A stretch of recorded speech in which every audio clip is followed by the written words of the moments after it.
8 years ago, the business of U.S. space changed. Exactly in 2014, NASA tapped SpaceX and Boeing to build two new human-rated spacecraft, the Crew Dragon and the Starliner, respectively. Each company would prove its ship capable of safe flight and perform as many as 6 crewed missions to the International Space Station. From that moment onward, Boeing could not avoid its Starliner being compared to what SpaceX is achieving with the Crew Dragon capsule.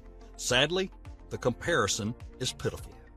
Boeing has not yet been able to complete its test flights and hasn't even performed even one crewed mission.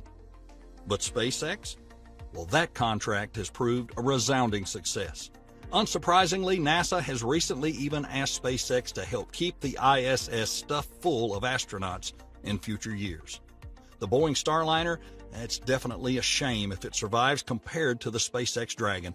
But for the most convincing, let's take an exact look in what ways does the Dragon outperform Starliner.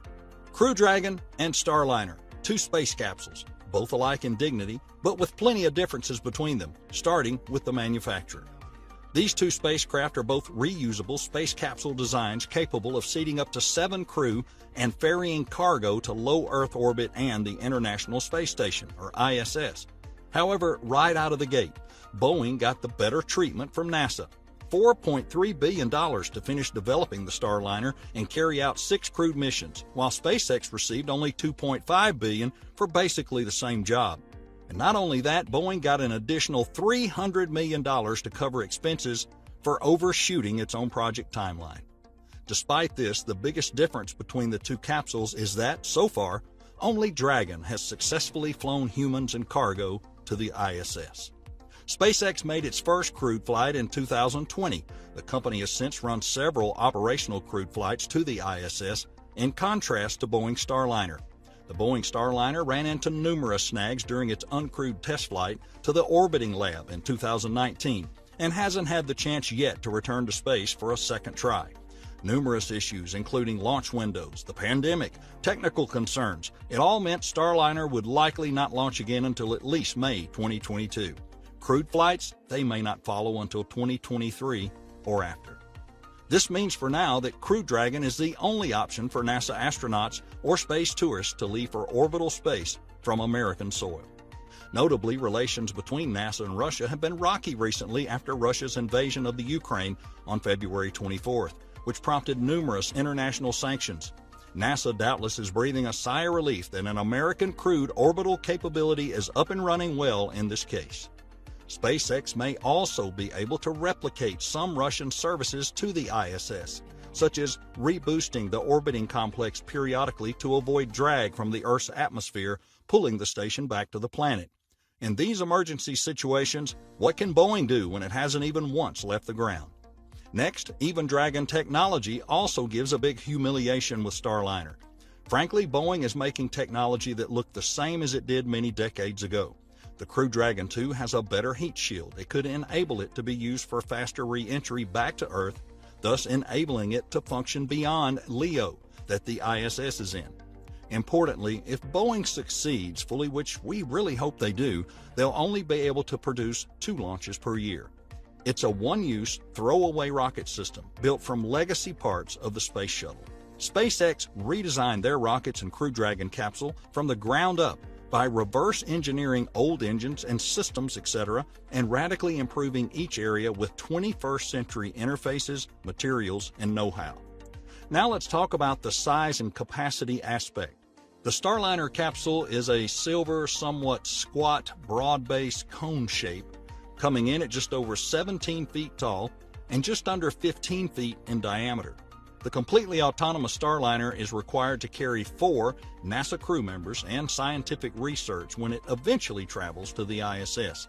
Meanwhile, Dragon is a more elongated, candy-white, cone-shaped capsule that's 26.5 feet tall with a diameter just over 13 feet, with 11 cubic meters of internal volume. It makes parachute-aided splashdowns in the ocean when its work in orbit is done. It's fully autonomous. It can be monitored and controlled by onboard and astronauts and SpaceX Mission Control out of Hawthorne, California.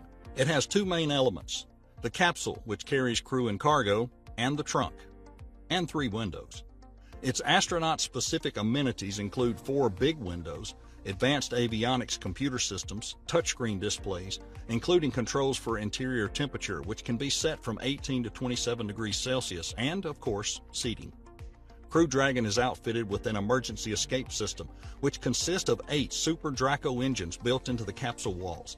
If something goes wrong at any point during Crew Dragon flight, these engines can fire up and carry the spacecraft and passengers to safety.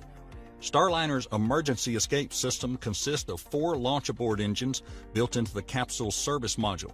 Boeing performed a hot fire test of these engines, which were provided by an aerospace company, Aerojet Rocketdyne, but detected a propellant leak shortly after. One part that cannot be ignored is the spacesuit. The sleek black and white SpaceX spacesuits also got a 5-star rating from NASA astronauts Binkin and Hurley.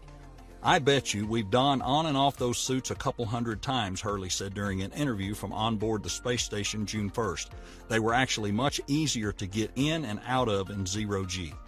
Starliner's blue spacesuit also looks strikingly different. The suits are covered in Boeing's trademark blue. The overall look, however, is arguably a far cry from the SpaceX divisive tuxedo-like take, with far less favorable shape and boots, courtesy of sports outfitter Reebok, that already looks a little dated. Last but not least, SpaceX's commercial crew flight represents savings of $100 million over Boeing. Now, don't be startled by this, since the Starliner hasn't flown yet, but it's necessary to consider both ticket prices, and inflation will add up. SpaceX's per-ticket cost appears to offer significant savings relative to the price of flying astronauts on Boeing Starliner.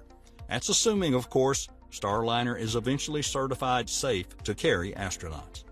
The latest per-seat ticket price offered by SpaceX is actually $75 million. According to a 2019 report by NASA's Office of Inspector General, Boeing flights were expected to cost about $90 million a ticket, which was already more than Roscosmos was charging. Adjusted for inflation, Boeing price works out to $100 million per ticket in today's dollars, also more than the implied price of a Roscosmos ticket. So compared to what Boeing will charge, SpaceX astronaut tickets represent taxpayer savings closer to $100 million per spaceflight. After all, the progress shown by SpaceX makes Boeing look like a snail in a rabbit race. Boeing will never be able to catch up to SpaceX. Boeing likely already has performed a lot of tasks, but perhaps they should be more ambitious, or should have tried to outdo NASA's requirements. Well, that just about wraps it up for today's episode of SpaceX Fans. Notably, advertisers who desire to advertise exclusively on the channel, you can contact us at the email address below. Don't forget, share your ideas about today's episode in the comments section. Thanks, and we'll see you next time.